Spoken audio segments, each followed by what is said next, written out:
Friends, ഇന്ന് മറ്റൊരു വീഡിയോയുമായി എത്തിയിരിക്കുന്നു. ഇന്ന് പറയാൻ വേണ്ടി പോകുന്നത് ഈ പ്രിൻ്ററിൻ്റെ ഒരു ടിപ്സാണ്. നിങ്ങളെ ഈ പ്രിൻ്ററിൻ്റെ അകത്ത് നമ്മളെ കംപ്ലൈൻറ്റ് എന്ന് പറഞ്ഞാൽ ഈ പ്രിൻ്റ് വരുന്ന സമയത്ത് കട്ടായിട്ട് വരുന്നതുകൊണ്ട് ഇതിൻ്റെ അകത്ത് ഈ ഹെഡ് ക്ലീനിങ്ങും ഇതിൻ്റെ ഒരു ഓപ്ഷൻ ഉണ്ട്. ഹെഡ് ക്ലീനിങ് പറഞ്ഞിട്ട് അതിൻ്റെ അകത്ത് ഹെഡ് ക്ലീനിങ് കൊടുത്തു. പവർ ഇങ്ക് ഫ്ലഷിങ് പറഞ്ഞിട്ട് വേറൊരു ഓപ്ഷൻ ഉണ്ട്, അതും കൊടുത്തു. പക്ഷേ പ്രിൻ്റ് വരുന്ന സമയത്ത് കട്ടായിട്ട് വരും. എൻ്റെ കസ്റ്റമറോട് അപ്പോൾ ഇതിൻ്റെ അകത്ത് മഷി കുറവുണ്ടായിരുന്നു. കസ്റ്റമർ മഷി ഒഴിച്ചു എന്ന് പറഞ്ഞു. മഷി ഒഴിച്ചിട്ട് ഏകദേശം ഒരു 10 പേജെല്ലാം കറക്റ്റ് കിട്ടിയിട്ടുണ്ടായിരുന്നു. പിന്നെയാണ് ഈ പ്രിൻ്റ് കട്ടായിട്ട് വരുന്നത്.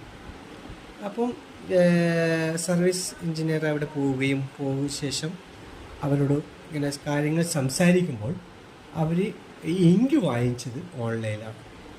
അതായത് നമ്മളെ ഷോപ്പിൽ നിന്ന് നോർമൽ കമ്പ്യൂട്ടർ ഷോപ്പിൽ നിന്ന് മേടിക്കുന്നതിന് പകരം അവർ ഓൺലൈനിൽ ഇങ്ക് മേടിച്ചു.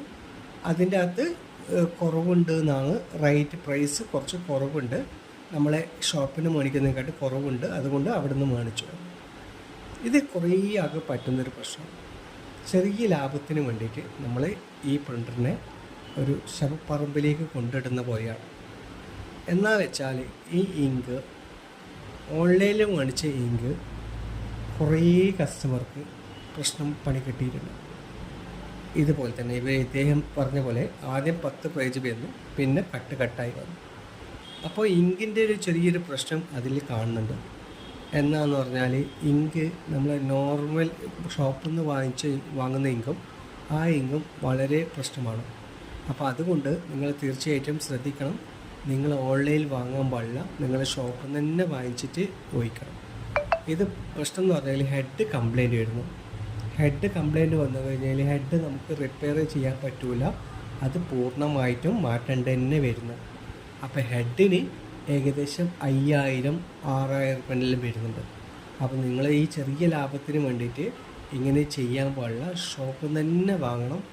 എന്തായിക്കോട്ടെ, നിങ്ങൾ ഷോപ്പിൽ നിന്ന് തന്നെ വാങ്ങിച്ചിട്ട് ഇങ്ക് ഉപയോഗിക്കുന്നതായിരിക്കും ഏറ്റവും ബെറ്റർ. ഇത് പറഞ്ഞാൽ നമ്മൾ ഈ പൈപ്പ് വഴി ഇങ്ങനെയാണ് ഇതിൻ്റെ ഇങ്കിൻ്റെ പൊസിഷൻ വരുന്നത്. അപ്പോൾ ഹെഡിൻ്റെ അകത്ത് ഈ പൈപ്പ് വഴി ഇങ്ക് ഇങ്ങോട്ട് സർക്കുലേഷൻ കട്ടായിട്ട് വരാതിരിക്കുമ്പോഴാണ് അങ്ങനെ സംഭവിക്കുന്നത്. ആ ഇങ്ക് എന്തോ ഒരു ചെറിയൊരു പ്രശ്നമുണ്ട്. അപ്പോൾ അതുകൊണ്ട് ഹെഡിലേക്ക് കറക്റ്റ് ഇങ്ക് വരുന്നില്ല. അപ്പോൾ അങ്ങനെയാണ് ഈ പ്രശ്നം വരുന്നത്.